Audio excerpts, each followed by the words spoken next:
Hello everyone, I am Dr. Pooja Babbar, medical oncologist at CK Birla Hospital, Gurugram.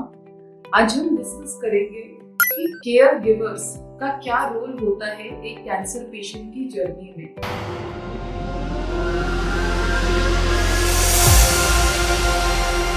सबसे पहले तो हमें पता होना चाहिए केयर गिवर का मतलब क्या है। केयर गिवर वो इंसान या वो फैमिली मेंबर होता है जो पेशेंट की कैंसर की जर्नी में, उसके ट्रीटमेंट में उसके साथ होता है, उसे टाइम देता है, उसकी केयर करता है। अक्सर हम लोग बात करते हैं कैंसर सर्वाइवर्स की, पेशेंट्स के बारे में कि पेशेंट्स क्या गो थ्रू कर रहे हैं, बट इस सब के बीच में हम मिस कर जाते हैं केयर गिवर्स के बारे में बात करना।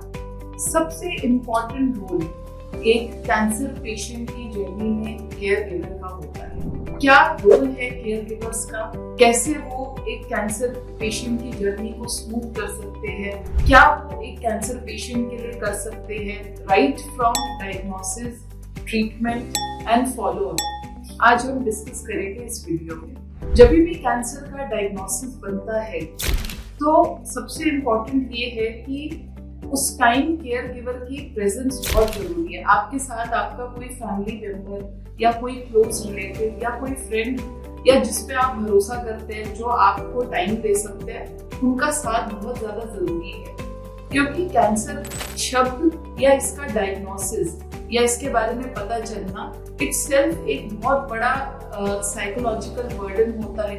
पेशेंट के लिए काफी ज्यादा ओवरवेलमिंग होता है, काफी स्ट्रेस होता है, इमोशनली, मेंटली बहुत चैलेंजिंग होता है पेशेंट्स को ये एब्जॉर्ब करना, स्पेशली ये एक्सेप्ट करना कि कैंसर हो गया है। तो इस टाइम केयर गिवर का सबसे इम्पोर्टेंट रोल होता है, जो हम बात करेंगे ट्रीटमेंट के शुरू होने से पहले, जब डायग्नोसिस बना है, कि केयर गिवर का साथ होना बहुत जरूरी है। आपको पेशेंट को अकम्पनी करना है, उनके साथ, डॉक्टर के साथ जाना है। पहली ये चीज है कि जब भी कैंसर का डायग्नोसिस बन रहा है या आप इन्वेस्टिगेशंस करा रहे हैं, उस टाइम आपने पेशेंट को अकम्पनी करना है हॉस्पिटल में। आपने खुद एक्टिवली इन्वॉल्व होना है कि भाई कहाँ पर डिजीज है, कौन कौन सी इन्वेस्टिगेशन हो गई है, कौन कौन सी इन्वेस्टिगेशन बची है, क्या स्टेज है। आपने खुद डॉक्टर से एक्टिवली क्वेश्चंस पूछने हैं, क्योंकि उस टाइम पेशेंट इतने स्ट्रेस में होता है और ये इतना मुश्किल होता है एक्सेप्ट करना कि शायद पेशेंट उस तरह के क्वेश्चंस या उतनी इंक्वायरी अपनी बीमारी के बारे में डिटेल में नहीं कर पाता डॉक्टर से।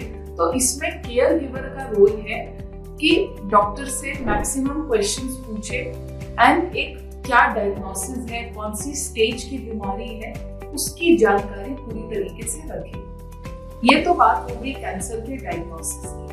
अब क्या होता है कि जब आप डॉक्टर के पास जाते हो तो काफी सारे इन्वेस्टिगेशंस होती है, काफी सारे नए नए टेस्ट करने पड़ते हैं, कुछ स्कैन करने पड़ते हैं, जिसकी जानकारी केयर गिवर को होनी चाहिए कि कौन से टेस्ट है। काफी सारे डॉक्यूमेंट्स होते हैं, इन्वेस्टिगेशन होती है, ओपीडी के पेपर्स होते हैं। तो इन सारी चीजों की एक प्रॉपर फाइल बनाना बहुत जरूरी है, उसका रिकॉर्ड रखना बहुत जरूरी है।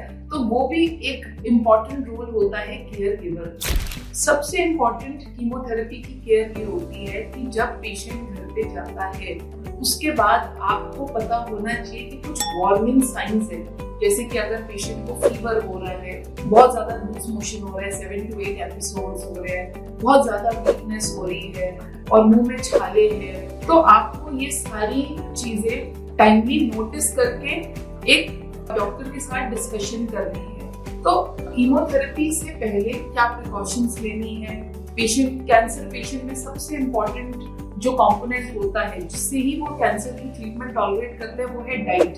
तो किस प्रकार की डाइट लेनी है, high protein diet, high calorie diet होनी चाहिए और एक प्रॉपर डाइट चार्ट बनवाना। फिर जब कीमोथेरेपी के लिए आते हैं तो कौन सी इन्वेस्टिगेशन करनी है, कौन से ब्लड टेस्ट करने हैं, थोड़ा सा इसके बारे में जानकारी लेना। फिर कीमोथेरेपी खत्म होने के बाद कौन सी डिस्चार्ज मेडिसिन, कब कब कौन सी मेडिसिन खानी है, पेशेंट को क्या क्या प्रॉब्लम हो सकती है जब आपको हॉस्पिटल पेशेंट को लाना है। तो ये सारी चीजें भी आप विस्तार से अपने डॉक्टर के साथ डिस्कस करिए। देन अगर कोई रेडिएशन थेरेपी है प्लान में, तो कितनी रेडिएशंस है और उसकी क्या क्या साइड इफेक्ट हो सकते हैं, क्या प्रिकॉशंस लेने चाहिए, तो ट्रीटमेंट प्लान को समझना, उसमें क्या प्रिकॉशंस देने हैं, कौन सी मेडिकेशन देनी है, क्या वार्निंग साइंस है, वो समझना भी बहुत ज्यादा जरूरी है। ये बात हो गई अब ट्रीटमेंट की। नेक्स्ट इम्पोर्टेंट बात है कि जब ट्रीटमेंट खत्म हो जाता है, अब आपका कैंसर का ट्रीटमेंट खत्म हो गया है, इसके बाद क्या करना चाहिए। देखिए, कैंसर के ट्रीटमेंट खत्म होने के बाद भी कैंसर पेशेंट के मन में एक डर लगता है कि भाई कैंसर वापस तो नहीं आ जाएगा। प्लस सेकंड चीज जो पेशेंट्स को लगती है वो है रिकवरी। जो भी आपने ट्रीटमेंट ली है उसके साइड इफेक्ट से रिकवरी एप्रोप्रिएट टाइम में, जैसे ट्रीटमेंट खत्म होने के 3 से 6 महीने में पेशेंट को उस साइड इफेक्ट से या आफ्टर इफेक्ट से रिकवर होना है। तो आपने उस टाइम भी पेशेंट को सपोर्ट करना है कि कैसे वो जल्दी रिकवर कर सकते हैं। एंड मोस्ट इम्पॉर्टेंट पार्ट जो कैंसर ट्रीटमेंट खत्म होने के बाद काफी पेशेंट मिस कर जाते हैं वो है फॉलो अप। देखिए, एप्रोप्रिएट फॉलो अप रखना डॉक्टर के साथ एवरी 3 months to 6 months बहुत ज्यादा इम्पोर्टेंट है, क्योंकि जब आप फॉलो अप पर आते हो आपका टाइमली एग्जामिनेशन होता है। आपकी अगर आपका डिजीज नहीं है, आपकी ट्रीटमेंट सक्सेसफुल है, पेशेंट कैसे कर रहे हैं, साइड इफेक्ट से रिकवर हो गए हैं कि नहीं, ये सारी चीजें उस फॉलो अप में डिस्कस होती है। तो ये बहुत इंपॉर्टेंट टाइम है जब आपको पेशेंट को पुश करना है, मोटिवेट करना है कि भाई एक एप्रोप्रिएट फॉलो अप जरूर रखना है कैंसर ट्रीटमेंट के खत्म होने के बाद। तो फोर्थ रोल जो हमने डिस्कस किया है केयर गिवर्स का, वो ये है कि ट्रीटमेंट प्लान को समझना, डिसीजन मेकिंग में हेल्प करना। नेक्स्ट रोल आता है फॉलो अप में। जब कैंसर ट्रीटमेंट फिनिश हो जाती है तो आपने मोटिवेट करना है पेशेंट्स को कि भाई आपने एक रेगुलर फॉलो अप जरूर रखना है अपने डॉक्टर के साथ। तो ये है इम्पोर्टेंट रोल केयर गिवर्स के। केयर गिवर एक बहुत इंटीग्रल कंपोनेंट है कैंसर केयर का। एंड हमें ये भी इंश्योर करना चाहिए कि एज अ डॉक्टर कि हम केयर गिवर्स के साथ भी इंटरेक्ट करें, क्योंकि बहुत ज्यादा बर्डन केयर गिवर्स पे आ जाता है। उन्हें कैंसर पेशेंट्स की केयर भी करनी होती है, वो काफी अपनी चीजों को भूल जाते हैं, अपने एक्टिविटीज में कम इन्वॉल्व होते हैं। तो हमें उनकी एक मेंटल हेल्थ की भी केयर करनी चाहिए, उनसे से ज्यादा डिस्कस करके उनकी एंजाइटी रिलीव करनी चाहिए, ताकि फिर वो पेशेंट को टाइमली जो प्रिकॉशंस है या क्या ट्रीटमेंट होना चाहिए या उसका आउटकम क्या है वो भी अपने तरीके से पेशेंट को कम्युनिकेट कर सके। Thank you everyone.